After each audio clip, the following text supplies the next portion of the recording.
નમસ્તે friend, life is સ્ટુડિયોમાં તમારું સ્વાગત છે. હું છું તમારો હોસ્ટ યોગેન્દ્ર કંસાગરા. તો મિત્રો, આપણે જનરલી તમને ખ્યાલ હશે, કદાચ તમે મારા વિડીયો જોતા હશો કે મારા યુટ્યુબ ફેમિલીમાં 7,500 ફેમિલી છે. એટલે મને એ બદલ તમારો બધાનો પણ રિસ્પોન્સ બહુ સારો છે. એ બદલ થેન્ક યુ તમારું. તો મેં છે ને મિત્રો ઘણું બધું સર્વે કર્યું, ઘણું બધું જોયું, પછી મને એવું લાગ્યું કે આપણા જે ગુજરાતની અંદર ફાંદવાળા માણસો બહુ જોવા મળે છે. શા માટે? હું પણ ફાંદવાળો છું, મને પણ ફાંદ છે જ, એટલે મારું પણ આની અંદર આવી જાય છે. એવું નથી કે તમે લોકો છો, હું પણ જનરલી આપણે ગુજરાતની અંદર જ છે ને ફાંદવાળા વ્યક્તિઓ જોવા મળે છે. હવે આમાં છે ને મેં એક થોડુંક સર્ચ કર્યું. જો તમારો મંતવ્ય અલગ પણ હોઈ શકે, આ તો હું તમને એક ખાલી ગાઈડ માટે વાત કરું છું. કેમ કે મેં છે ને, હવે હું જ્યારે સિક્કિમ ફરવા ગયો ને ત્યારે મિત્રો, ત્યાંના લોકો રોટલીને એવોઇડ કરે છે, સ્વીટને એવોઇડ કરે છે, અને એ લોકોનો ખોરાક શું છે, જનરલી મેં જોયું તો વધારે એ લોકો શાકભાજી ખાય છે અને જ્યુસ બનાવીને, બધી ભાજીઓના જ્યુસ, પછી શાકભાજી અને નૂડલ્સ, અને વધારે ચાવલ ઉપર આ લોકો ખાય છે. જેમ કે તમે અરુણાચલ પ્રદેશમાં જાઓ, સિક્કિમ જાઓ, મનાલી જાઓ, મેઘાલય જાઓ, તો ત્યાંના લોકો વધારે એ લોકો શાકભાજીનો જ યુઝ કરે છે. શાકભાજી, અને ત્યાંય તમે જોશો ક્યાંય રોટલીનો મોસ્ટ ઓફ લોકો એવોઇડ કરે છે. અને એવું નથી કે નથી ખાતા, પણ ખાય છે, પણ બહુ ઓછી. અને મોસ્ટ ઓફ લગભગ રાઈસ અને નૂડલ્સ આ જ વસ્તુનો ઉપયોગ કરે છે. ત્યાં તમે જુઓ તેમ એ લોકોની ફાઇન ક્યાંય તમને જોવા નહીં મળે. આપણે બધા તો એટલે મને એના ઉપરથી થોડુંક એક મગજમાં આઈડિયા આવ્યો. અને હા, બીજો એક ટ્રાવેલ બ્લોગવાળો હરીશ બાલી કરીને છે, તમે એની વિડીયો જોજો. મેં હમણાં એની ઘણી બધી વિડીયો જોઈ. એ છે ને ફૂડ અને ટ્રાવેલનું એક્સપ્લોર કરે છે. તો એમાં એ જે લોકલ ફૂડ હોય છે ને, એ બધા ફૂડ ખાતો હોય છે. એને અરુણાચલ પ્રદેશની અને સિક્કિમની આ બધી મેં ઘણી બધી વિડીયો એની પણ જોઈ. તો એમાં પણ આ જ રીતે બધા કાચા શાકભાજી, જેને થોડા બોઇલ કરી, ઘણું બધું ઓછું મસાલાવાળું હોય છે એ લોકોનો, ફક્ત નમક અને હળદી વધારે એ લોકો યુઝ એ જ કરે છે. અને હા, ત્યાંનું વાતાવરણ બહુ સરસ છે, ત્યાંનું નેચર સરસ છે, ત્યાંનું શાકભાજી બધું ઓર્ગેનિક આવે છે. આપણે અહીંયા બધું શું છે, શાકભાજી તો તમને બધાને ખબર છે દવાવાળું જ આવે છે, પણ શું કરીએ, આપણે તો આવવાનું છે. પણ એને માટે ગરમ પાણી કરી અને એને ઉકાળી દો તો થોડીક પેસ્ટિસાઇડની ઇફેક્ટ છે ને એ ઓછી થઈ જાય. પણ આપણે આ વસ્તુ તો કરવી પડે. ઓર્ગેનિક તો કોઈ, મને નથી લાગતું કોઈ આપણે શાકભાજી મળતા હોય. એટલે એ પ્રશ્ન તો છે, પણ એનો મતલબ એવો નથી કે આપણે શાકભાજી ના ખાવા. પણ હા, મેં જોયું કે અમુક 50 વર્ષની ઉંમર પછી જો તમે થોડુંક રોટલી ને એવોઇડ કરવા માંડો, એની જગ્યાએ એના ઓપ્શનમાં આ રીતે આપણે પણ જો ચાલુ કરીએ, તો મેં આજ છે ને એક સરસ મજાની એક નાનકડી આજ રેસીપી બનાવી છે કે આપણે કેવી રીતે ખાવું જોઈએ, કેટલા કેટલા શાકભાજી કઈ રીતે ખવાય, અને એનું એક મેં છે ને આજે થોડીક એક રેસીપી પણ બનાવી છે. હું તમને હમણાં દેખાડું છું કે કેવી રીતે એ પણ બનાવું. અહીંથી જ આપણું છે ને રોગનું ઘર છે, એટલે અહીંયાથી જ બધા રોગ ચાલુ થાય છે. એટલે આપણે આને શું કર્યું છે, ગટર બનાવી દીધી છે. ખરેખર આ પેટને આપણે જેટલું સાચવશું ને મિત્રો, એટલે આપણે રોગથી આપણે દૂર રહેશું. આપણે કોઈ કસરત કરવાની મારા હિસાબે જરૂર નહીં પડે. હા, કસરત કરવી બેસ્ટ છે, બધી વસ્તુ સારી છે, પણ આપણે પેટ આપણું બગાડી, ચરબીના થર જમાવી અને પછી એને ઓગાળીએ, એના કરતાં આપણે પહેલેથી જ થોડું એવોઇડ કરતા શીખીએ અને આવું બધું થોડુંક આપણા ખોરાકની અંદર એડ કરીએ, તો મારા હિસાબે તમને ઘણું બધું રાહત થાય એવું મને લાગે છે. આ મારો મંતવ્ય છે મિત્રો, તમારો અલગ હોઈ શકે, હું એવું નથી કહેતો, પણ મને એવું લાગ્યું છે એટલે મેં તમારી સાથે શેર કરવા માટે થઈને આજે મેં આ રેસીપી પણ બનાવી છે. તો મિત્રો, થોડી વારમાં આપણે હમણાં જોઈએ મેં બધું કેવી રીતનું કર્યું છે, એ બધું પણ હું તમને દેખાડું છું. તો ચલો મિત્રો, મિત્રો અહીંયા આપણે 2 ટમેટા લીધા છે, જો આપેલું છે એના. હવે અહીંયા આપણે એનું સરસ મજાનું એક ટમેટા જ્યુસ જેવું બનાવશું, એને કે સોસ જેવું. તો એના માટે આપણે શું કરશું, પહેલાં એની છાલ ઉતારી લેશું. એટલે આવી રીતે જે ગરમ કરશું ને, એટલે એની છાલ છે ને ઓલી ઉખડી જશે. પછી આપણે છાલ ફોલી અને એનું ક્રશ કરી નાખશું. જો આ છાલ નીકળવા માંડી છે, જોયું, આપ જોઈ શકો છો. બહુ સ્પીડી થઈ જશે, બહુ વાર લાગશે નહીં. જે આપણે આનો સોસ બનાવશું આ રીતે એને કાઢી લઈશું. હવે ચમચીનું ખાસ ધ્યાન રાખજો કેમ કે ગરમ થઈ ગયા હશે, ચમચી બહુ ફૂલ ગરમ થઈ જાય એટલે હાથ આપણો દાજી ના જાય. તો આ ટમેટા છે ને એ છાલ ઉતારી નાખી છે અને હવે અહીંયા આપણી પાસે રેડી છે.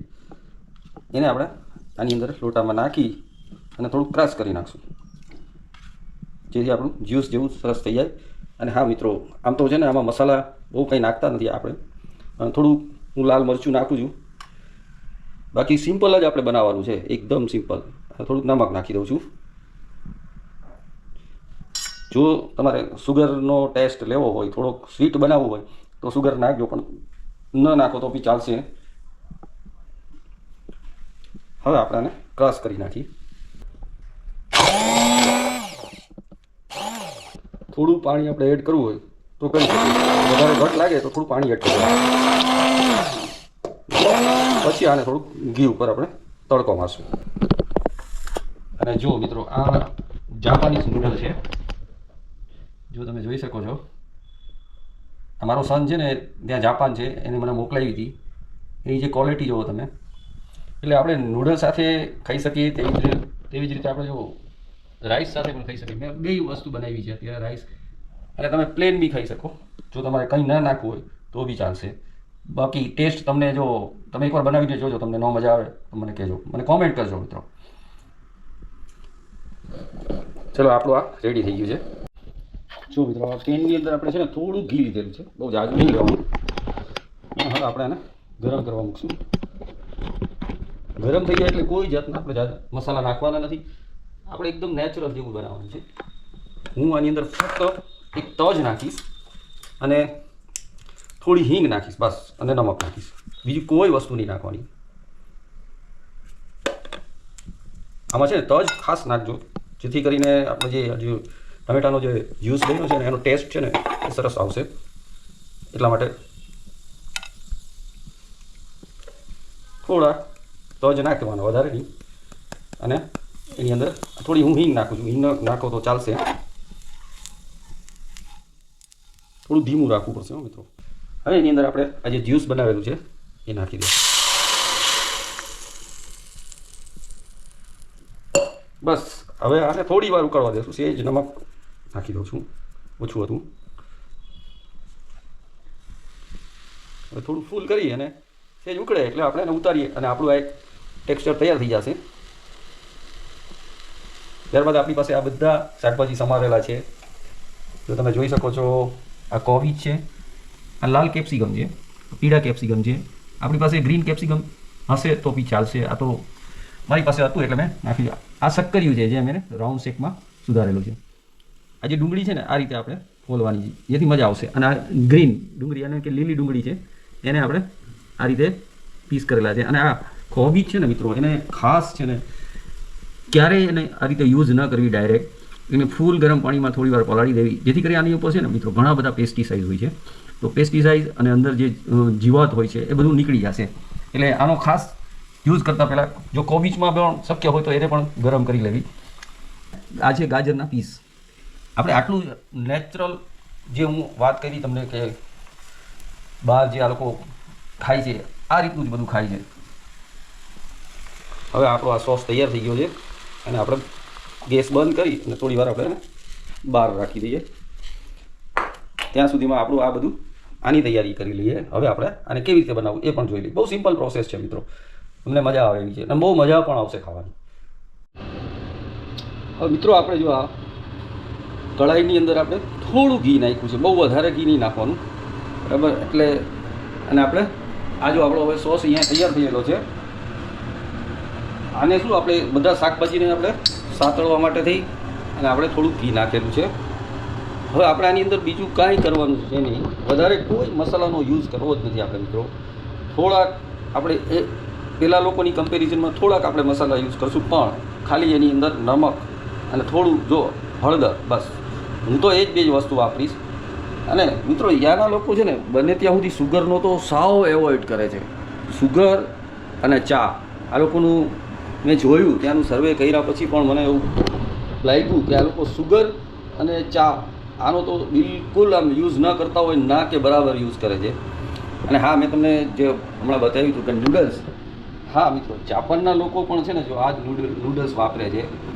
આપણી પાસે આપણે નૂડલ્સ આપણી ઘરની હોય તો સારી વસ્તુ છે. જાપાનના લોકો પણ તમે જુઓ મિત્રો, ત્યાંના પણ એકદમ કોઈ તમને ફાંદવાળા નહીં જોવા મળે, બધા જ નોર્મલ માણસો જોવા મળે છે. એ લોકોનું તો વાતાવરણ સરસ છે, ફૂડ સરસ છે, પણ ક્યાંય કોઈ તમને ફાંદવાળી વ્યક્તિ જોવા નહીં મળે. એ લોકોનું પણ આ જ રીતનું ફૂડ છે. તમે જુઓ, આજે અરુણાચલ પ્રદેશ, હિમાચલ, સિક્કિમ, આ બધા જગ્યા ઉપર તમે જુઓ તો આ જ ફૂડ જોવા મળશે. અને ત્યાંના એક બી માણસ તમને ફાંદવાળો જોવા નહીં મળે. ચલો મિત્રો, આપણે હવે આ થોડું ઘી ગરમ થઈ ગયું છે, અને એની અંદર આપણે થોડી હિંગ નાખી છે. મને ન નાખશો તો ચાલશે, પણ હિંગ સારી છે, એમાં કોઈ પ્રોબ્લેમ નથી. આપણે આ બધા શાકભાજીને ખાલી સાતળવાના છે. આ છે લાલ કેપ્સિકમ,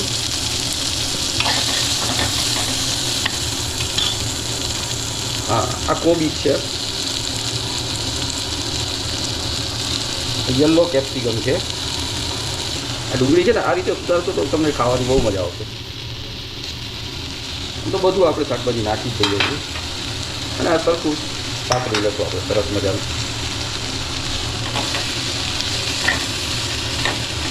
થોડુંક સતરાઈ જાય વ્યવસ્થિત, પછી એની અંદર આપણે છે ને પેલો સોસ છે એ અંદર નાખી દઈશું. અને આપણી પાસે નૂડલ્સ પણ છે, જાપાનીઝ નૂડલ્સ છે મિત્રો, એને પણ આપણે આમાં નાખી દઈશું.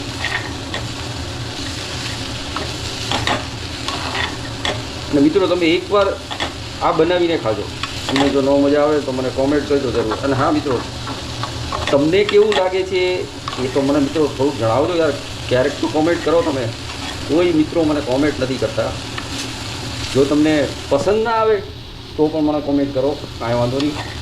તમારું નેગેટિવ વિચાર હોય તો પણ મને વ્યક્ત કરો, અને પોઝિટિવ હોય તો લાઈક કરો. અને જો ચેનલમાં આપને ઈચ્છા થાય તો સબસ્ક્રાઈબ પણ કરો. હું તો છે ને મિત્રો ફરવાનો શોખીન માણસ છું, એટલે જનરલી મારી ફરવાની વિડીયો તમે જોઈ છે. મેં કાશ્મીરની પણ હમણાં 17 બ્લોગ બનાવેલા, 17 વિડીયો બનાવેલી છે, એ પણ તમે જોઈ શકો. તમે એકવાર જોજો. અને હું બધી માહિતી સહિત વિડીયો બનાવું છું, તો તમે ખાસ જોજો મિત્રો એકવાર.